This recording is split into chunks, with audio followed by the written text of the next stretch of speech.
वणी तालुक्यातील शिरपूर या गावाला तालुक्याचा दर्जा देण्यात यावा या मागणीसाठी गावकऱ्यांनी साखळी उपोषणाला सुरुवात केली आहे। शिरपूर हे गाव पुनवट, शिरपूर, कायर आणि शिंदोला या चारही महसूल मंडळांच्या केंद्रस्थानी असून या ठिकाणी तहसीलचा दर्जा देण्याविषयी आवश्यक असणाऱ्या सर्व पायाभूत सुविधा आहे। यामुळे मौजा शिरपूरला तहसीलचा दर्जा देण्यात यावा या मागणीसाठी चारही मंडळांच्या सरपंचांनी आपले समर्थन पत्र आणि ठराव देऊन ही मागणी केली आहे। या परिसरातील गावाच्या विकासात्मक वाटचालीमध्ये गती निर्माण होईल।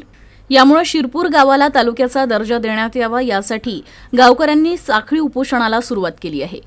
हा लढा 2012 पासून हा सतत आम्ही रेटून राहिलो आहे। तहसील लेवल यवतमाळला पण जिल्हाधिकाऱ्याकडे असं बराचसा प्रयत्न चालू आहे आणि हे जे साखळी उपोषण आहे हे तहसील व्हावा। जर समजा याची पूर्ण जर दखल घेतली नाही तहसीलसाठी तर आम्ही आमरण उपोषण करण्याची आमची शिरपूर आणि या परिसरातील सर्व ग्रामपंचायत सरपंच जसं काय आमच्या गावामध्ये 4 सर्कल येते या शिरपूर एरियामध्ये पुनवट, शिंदोला, कायर आणि शिरपूर या चारही सरपंचाचं आणि गावकऱ्यांचं शिरपूर तहसील झालं पाहिजे असं सर्वांचं आमचं म्हणणं आहे। झाली पाहिजे याच्यासाठी आज 5वा दिवस आंदोलनावर बसला। कारण शिरपूर ही तहसील झाली तर आजूबाजूच्या कसं वणी एक तहसील आहे, त्याच्यानंतर एक शिरपूर आता ही नवीन तहसील झाली तर आजूबाजूच्या खेड्याला ती सोयीस्कर आणि चांगली म्हणजे जवळ होईल। आणि याच्यामुळे कसं खूप म्हणजे 4 मंडळ आहे आपल्या याच्यामध्ये, त्या 4 मंडळवाल्याला शिरपूर हे सोयीस्कर आहे वणीपेक्षा।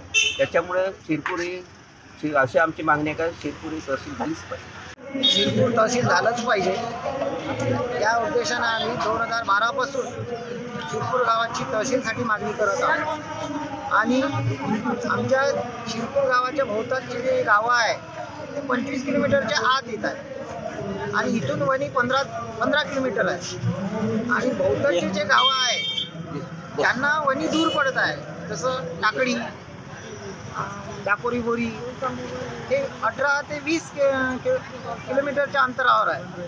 त्यांना वणी जर म्हटलं तर 40 किलोमीटर जावं लागतं।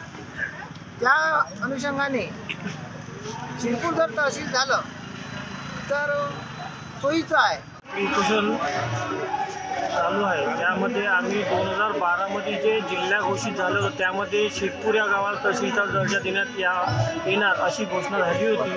त्यामुळे आम्ही आजवरी जे पाठपुरावा केला त्यामध्ये आम्हाला कुठल्याही प्रकारचं असं निदर्शनास आलं नाही की आमच्यावरी एखादा कुठला कागद आलेला नाही की शिरपूरला तहसील देण्यात यावं।